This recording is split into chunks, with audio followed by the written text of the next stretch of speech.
Hey there!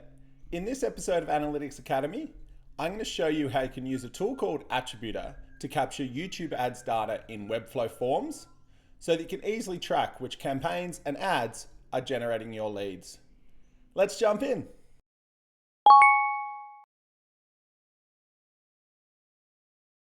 Attributor is a small bit of code you add to your website. When a visitor lands on your site, it detects where they came from and saves the data in a cookie. Then when they complete a form on your website, it writes the data into hidden fields in the form, and the data is captured by your form tool and can be sent to your CRM and other tools. Finally, you can use this data to run reports that show things like how many leads you got from your YouTube ads, how many customers you got from each campaign, and how much revenue you generated from each ad you're running. Now that you understand how it works, let's see how easy it is to set up.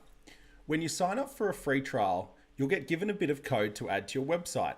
Simply copy it, go to the settings section of your Webflow website, select the custom code option and paste it into the box. Now go to the form you want Attributor to work with. You need to drag and drop an embed block into the form just above the submit button and then add the code you get from the Attributor help doc. That's it, you're done. Now when someone completes a form on your website, Attributor will write information on where they came from into these hidden fields, and it will be captured by Webflow forms.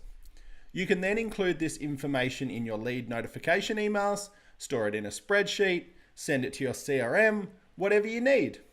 To learn more and start a free trial, visit attributor.io.